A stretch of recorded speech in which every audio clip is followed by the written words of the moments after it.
नमस्कार, आप देख रहे हैं भारत टीवी न्यूज।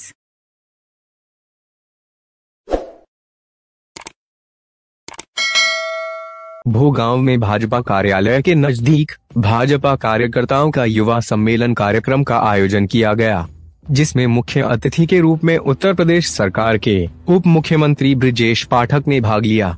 इस दौरान उन्होंने युवा कार्यकर्ताओं को संबोधित करते हुए कहा कि भाजपा सरकार ने देश और प्रदेश में चौमुखी विकास किया है। उन्होंने कार्यकर्ताओं को सरकार द्वारा किए गए विकास कार्यों के बारे में विस्तार से जानकारी दी। देखिए भारत टीवी न्यूज की खास रिपोर्ट। 2014 से पहले अपने देश में कांग्रेस पार्टी और उनके सहयोगी दलों की सरकारें यूपीए 1 और यूपीए 2 के रूप में आई, लेकिन कांग्रेस पार्टी और उनके सहयोगी दलों ने अपना पेट भरने के लिए, अपने सहयोगियों का पेट भरने के लिए भ्रष्टाचार के सारे पैमाने तोड़ने का काम किया।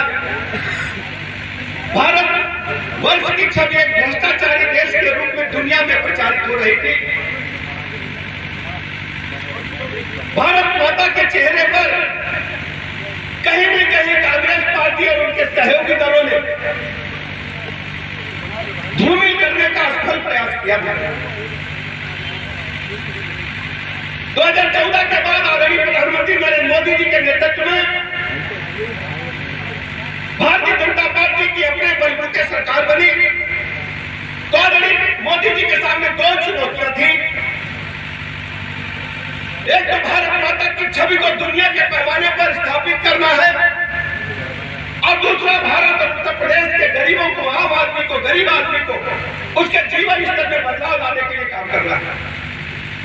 आपने देखा होगा 14 के बाद जब सरकार मोदी जी ने संभाली तो दुनिया के ढेर सारे देशों में जाकर के वहां भारत माता की छवि को एक स्थापित देश के रूप में, आगे बढ़ते हुए देश के रूप में स्थापित करने का काम किया।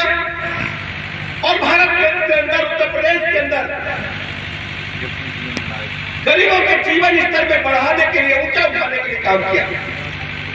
पंडित दीनदयाल उपाध्याय जी की सोच की एकात्म मानववाद के आधार पर जन जन काल से हम लोग आगे बढ़े। पंडित दीनदयाल उपाध्याय जी की सोच थी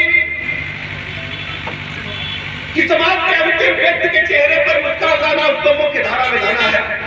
सबको पक्का मकान, निःशुल्क शौचालय, निःशुल्क इलाज, किसान सम्मान निधि, उज्ज्वला गैस योजना, सैकड़ों योजनाएं चलाने का काम आदरणीय प्रधानमंत्री जी ने किया।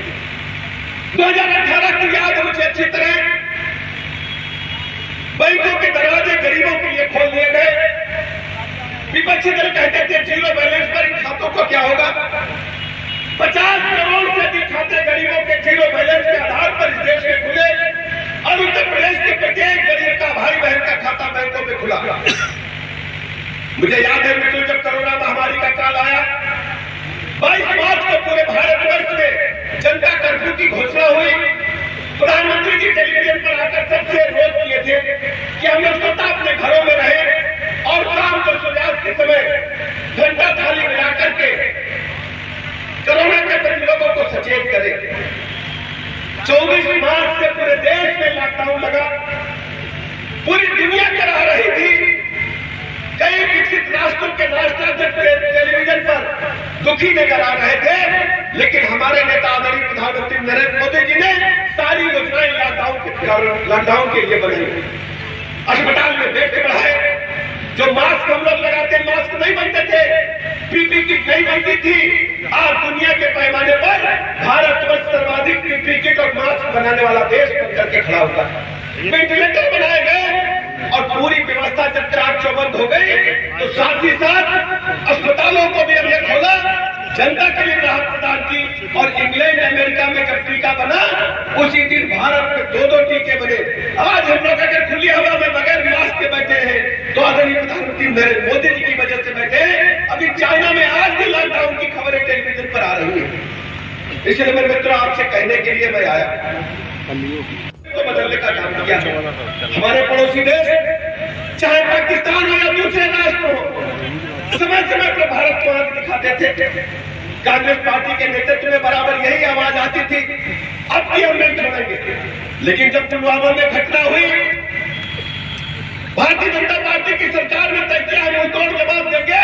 हमने सर्जिकल स्ट्राइक भी की और एयर स्ट्राइक भी की। पाकिस्तान में घुस करके दुश्मन के बंकरों को, आतंकवादियों के घरों को तबाह करने का काम हमारी सेना ने किया। आदरणीय प्रधानमंत्री नरेंद्र मोदी के नेतृत्व। मैनपुरी के लोगों, आपको याद होगा जब भारत का एक वीर सैनिक पाकिस्तान में घुस करके उनके जहाज को तबाह कर रहा था, तो उनका जहाज भी पाकिस्तान के खेतों में गिरा था।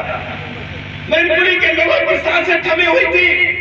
जैसे भारत पाकिस्तान का मैच होता है, आखिरी ओवर है और 12 रन बनाने वाले सिर्फ 4 है।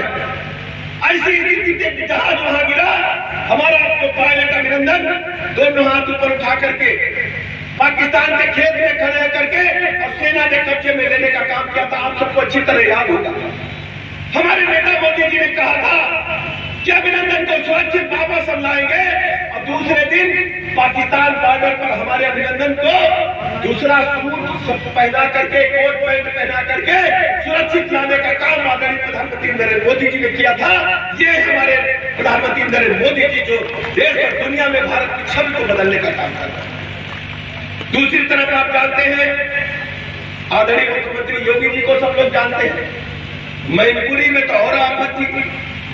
प्रदेश का कोई जिला हो, कोई शहर हो, गुंडे, बदमाश, लुच्चे, लफंगे तरह तरह की धमकियां कसते घूमते थे। हमारी भोली भाली बेटियों को सड़क पर निकलना मुश्किल था। Degree college, school, inter college के बाहर जहां महिलाएं काम करती थी वर्क स्टेशन पर, समाजवादी पार्टी के संरक्षण में गुंडे उन पर बुरी नजर डालते थे। हमारी सरकार ने एंटी रोमियो स्क्वाड का गठन किया और 20,000 ऐसे मुकदमे दर्ज करके उनको जेल के सीखियों के पीछे भेजने का काम हमारी सरकार ने किया। आज मैं कह सकता हूं कि मैनपुरी के लोगों, आप भूले नहीं होंगे, कोई प्लाट, मकान, दुकान खाली नहीं बचा था। समाजवादी पार्टी के लोग तो नारा लगाने लगे थे कि समाजवादी पार्टी का नारा है खाली प्लाट हमारा है। इसलिए मेरे मित्रों, मैनपुरी के लोगों, आपने देखा होगा एक एक गाड़ी में 10-10 राइफलें भर करके लोग चलते थे। मैनपुरी की भोली भाली जनता को पीटते थे, बेइज्जत करते थे सरेआम। आज पूरे उत्तर प्रदेश में लॉ एंड ऑर्डर और मजबूत हुआ है। कोई भी संगठित माफिया गिरोह उत्तर प्रदेश में सक्रिय नहीं है। सबको नाबूद करने का काम हमारी सरकार ने, योगी जी की सरकार ने किया है।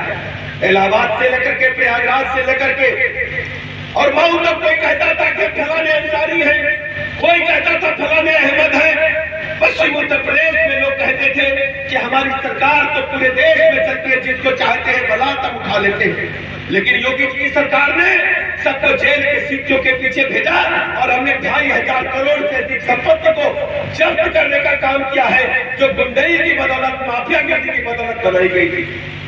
इसलिए मेरे मित्रों, मैनपुरी को भी आपको निष्पक्ष मतदान के लिए तैयार करना है। आज कल से मैं मैनपुरी में जहां जहां जा रहा हूं, सैकड़ों की संख्या में नौजवान, युवा, जातिगत समुदाय से ऊपर उठ करके हमारे भाई रघुराज साथी जी के समर्थन में कमल का बटन दबाने के लिए आगे आ रहे हैं। अपने भाई को भी आप लोग आशीर्वाद देने के लिए आए हैं। ये कोई चुनाव एक ऐतिहासिक चुनाव है। भारतीय जनता पार्टी के नौजवान और भारतीय जनता पार्टी के कार्यकर्ता एक मजबूत कार्यकर्ता है। हम तो आपको माननीय उप मुख्यमंत्री जी ने, माननीय पाठक जी ने और माननीय प्रदेश के मुखिया माननीय योगी जी ने और देश के माननीय प्रधानमंत्री ने आपकी सेवा के लिए मुझे भेजने का काम किया साथ। मैं तो एक सेवक के रूप में हमेशा काम करता हूँ। इटावा जैसी जगह से आपके सेवक 2 बार सांसद रहा, विधायक रहा। साथियों, जसवंत नगर विधानसभा की बात कहते हैं, जसवंत नगर विधानसभा भी उसी क्षेत्र में थी, इटावा में। और ये आपका भाई भी जसवंत नगर की जमीन से पैदा हुआ, जसवंत नगर का है। जसवंत नगर विधानसभा से हमने रघुराज सिंह साथ भी 1,51,000 से जीतने का काम किया था। ये कमी नहीं है कोई। मैं देख रहा हूँ जिस तरह से उबाल है जनता के बीच में। मैं जगह जगह रात के 2 बजे तक भी रहता हूँ। लोग आशीर्वाद दे रहे, माताएं आशीर्वाद देने का काम कर रही, बुजुर्ग आशीर्वाद देने का काम कर रहे और नौजवान साथी आशीर्वाद देने का काम कर रहे। आज प्रदेश के मुखिया माननीय योगी जी ने जो गुंडा राज खत्म करने का काम किया है, जंगल राज खत्म करने का काम किया है, उसी आधार में प्रदेश की जनता आज भारतीय जनता पार्टी के लोगों को आशीर्वाद देने का काम करती है। उसी कड़ी में सेवक के रूप में आपके बीच में आया हूँ। आपको विश्वास दिलाता हूँ, रघुराज सिंह साहब आपके बीच में विधायक सांसद बन के नहीं रहेगा। रघुराज सिंह साहब आपका भाई, आपका सेवक बन के रहने का काम करेगा, आपकी सम्मान की लड़ाई लड़ने का काम करेगा, आपके सुख दुख में साथ देने का काम करेगा। साथियों, आप कभी नहीं, जसवंत नगर आप देख रहे हैं, जसवंत नगर से रघुराज साहब भी जीत के आएगा। 5 विधानसभाएं आपको जीतने का काम भारतीय जनता पार्टी के कार्यकर्ता, भारतीय जनता पार्टी के बुजुर्ग से लेकर नौजवान करने का काम करेंगे। हम लोग आज ब्रजेश पाठक जी से आशीर्वाद लेने के लिए आए। माने उनका आशीर्वाद लेकर के रघुराज साहब क्षेत्र में दौड़ने का काम कर रहा है। तमाम बुजुर्गों से आशीर्वाद लेकर क्षेत्र में दौड़ने का काम कर रहा है। 5 तारीख को जो बटन दबाने का काम होगा तो केवल कमल का फूल बटन दबाने का काम करेंगे साथियों। और 8 तारीख को मतदान होगा तो मैनपुरी में इतिहास परिवर्तन होने का काम होगा, मैनपुरी में कमल खिलने का काम होगा, भारतीय जनता पार्टी जीतने का काम करेगा।